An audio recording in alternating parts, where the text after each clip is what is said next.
Welcome back to the channel. In episode 2, I'm going to take you to some water in Italy. But first, coffee. We went down to the piazza to get a cappuccino. Then we walked up the street to our little bench to look at our little scenic overlook spot. Took in the views. Then we hit the road.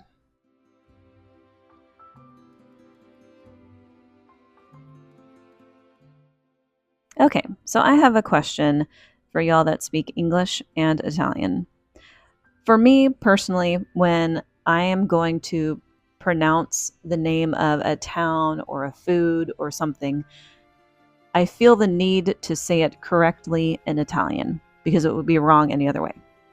For my Italian audience, that would make them very proud of saying it the way it should be said, and that I would be made fun of if I said it in the American way. On the flip side, my American audience might make fun of me because I'm overpronouncing it in Italian. So, does anybody else have that internal struggle of how do I pronounce this? Should I go the English way or the Italian way? Let me know in the comments.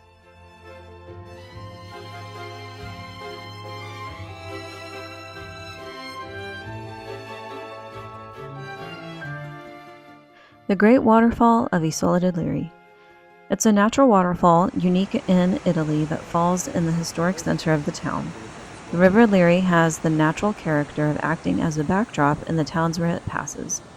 In Isola del Liri, it is a magnificent spectacle of one of the most typical tourist attractions of the Italian landscape. The Great Waterfall, where the entire river jumps for about 27 meters into a fluid great mass of silver between a thunderous orchestration of voices in which the rainbows of all hours of the day play.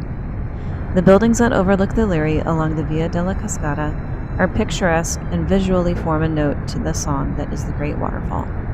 They contribute to the evocative naturalistic architectural scene that was celebrated many times in the past by Italian and foreign artists. Numerous prints and drawings portray the waterfalls as a magical backdrop to the village of Isola.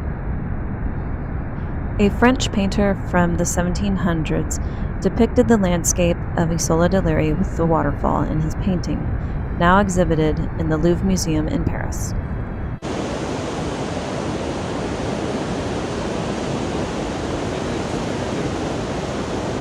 The next town in our day trip is Sperlonga.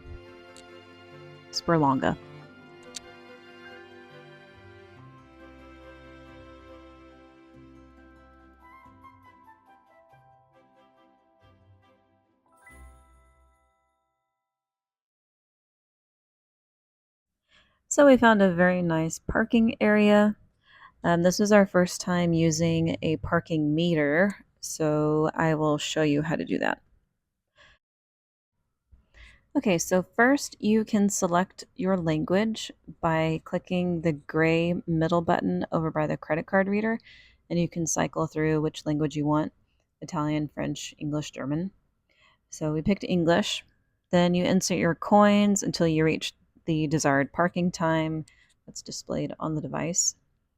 You can pay with a card, a parking card, prepaid card, and then you'll hit the blue button to reach the desired time that you want.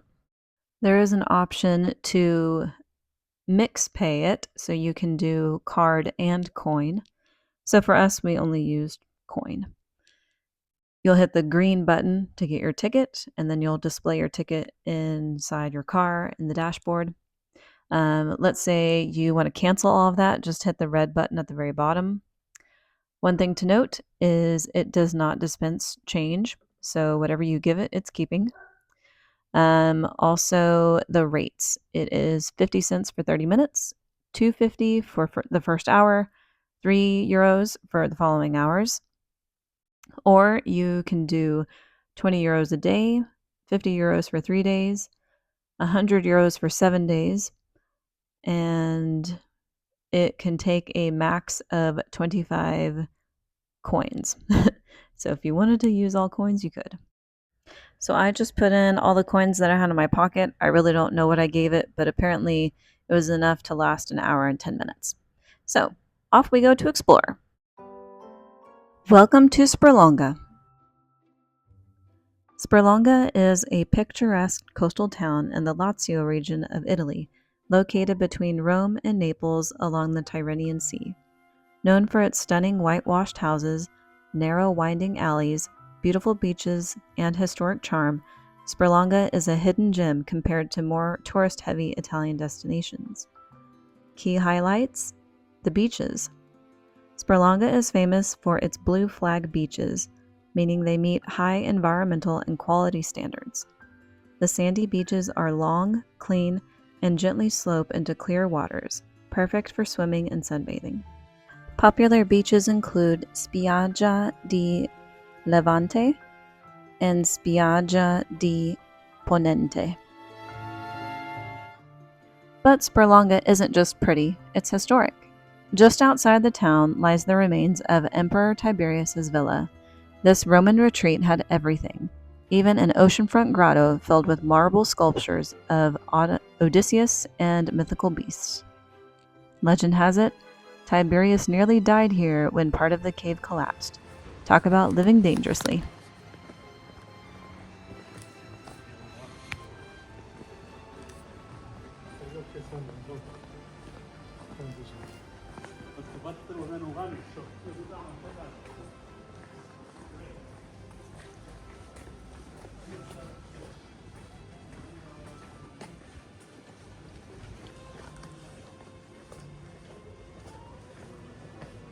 Wander through Sperlonga's old town and you'll feel like you've stepped into a Mediterranean dream.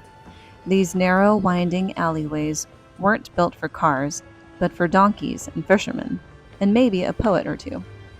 Every corner offers a new postcard, balconies bursting with flowers, arched passageways, and glimpses of the sea. It's quiet here, almost timeless, and the best way to explore is to get lost on purpose. Ciao, ciao, ciao, ciao, ciao, ciao, ciao.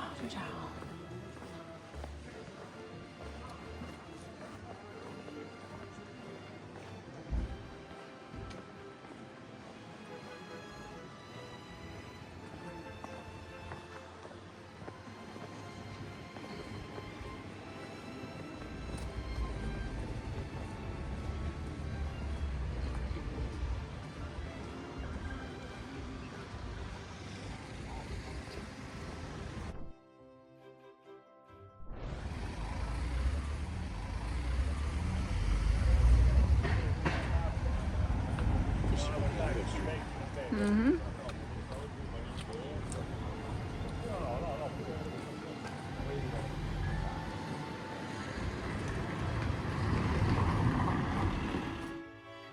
Cuisine. Expect fresh seafood, locally grown olives, lemons, and classic Lazio dishes with a coastal twist. Restaurants serve everything from casual seaside meals to elegant Mediterranean dining.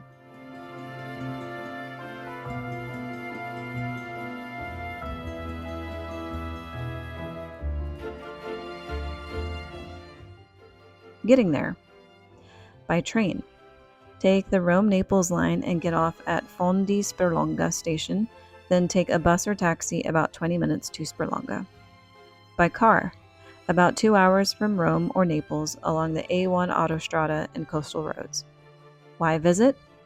It's less crowded than the Amalfi Coast, romantic and laid-back vibe, great for couples, families, and cultural travelers, and has a good mix of beach, history, and charm.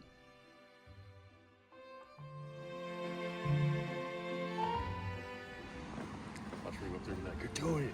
You're 1 second past due. Dang it. As busy as they are. Whew, Chad, I don't know. Yeah, I'm pretty sure we probably got parked. I bet you $1 million people park there without paying. It's probably during the season thing. Well, it's the same thing with where we're parked. It's supposed to be 120 minutes total time, which again, we were supposed to let people in. But I don't think they enforce that.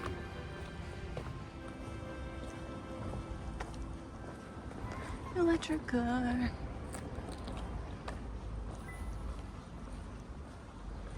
Or they'll be towed. Ooh. Hey, Ron.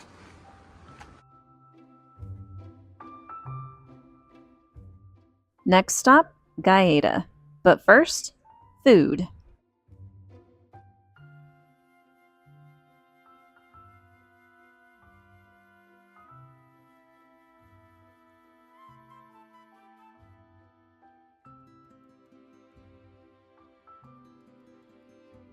For lunch, we stopped at La Garita. It was a beautiful restaurant nestled in the cliffs of Gaeta. We had gorgeous ocean views and a delicious lunch. I unfortunately still had a little bit of jet lag, so my appetite wasn't as big as it usually is. So I didn't eat much, but what I did eat, I enjoyed.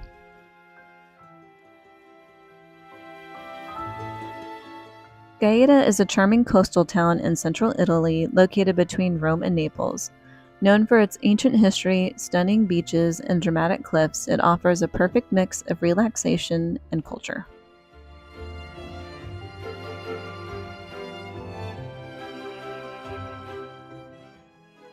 Highlights include Montagna Spacata, the historic Old Town, and fresh seafood along the waterfront.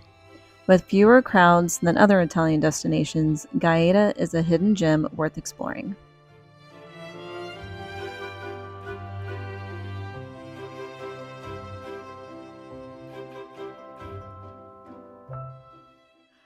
Gaeta, the town, seemed very busy and not as relaxing as Sperlonga, so we left and went back to Sperlonga and spent the rest of our afternoon there.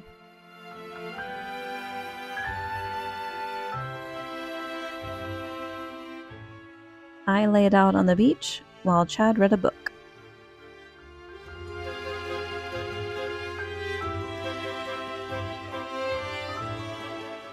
A few hours later, we gassed up Aaron and we headed back home to Veroli to see little baby Italian Bluebell.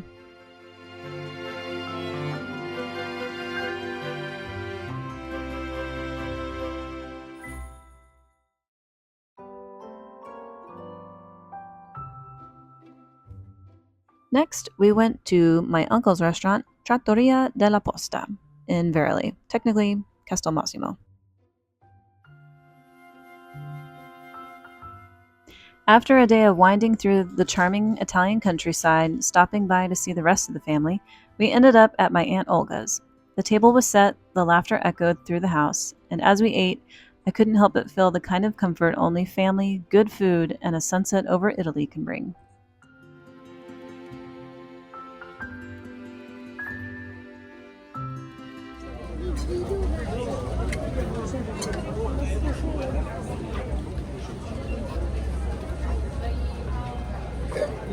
I haven't seen hats. Oh. No, I have not. See, but there again, this isn't so much of a.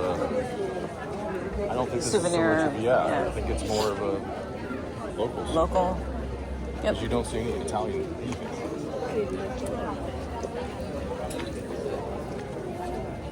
Like even the wallet being American, it's not for Americans. It's for people that want something that has a USA on it, or Britain. You know?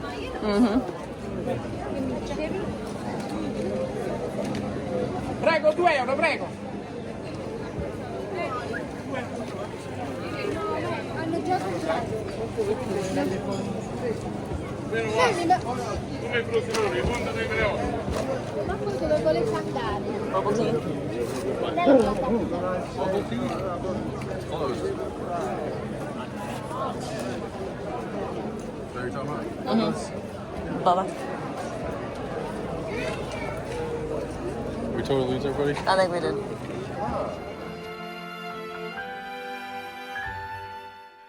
While we were out shopping with my aunt, guess who showed up? My uncle. After a morning spent browsing shoes, clothes, artisan food, and beautiful artwork, we stopped for lunch to enjoy some delicious panini. But as the day drew to a close, we found ourselves saying those bittersweet goodbyes, the kind that tug at your heart, the kind where you don't want to leave, but you know you have to. With a full and heavy heart, we made our way to the airport to continue our Italian adventure. So where are we off to next? Stick around to find out in episode 3.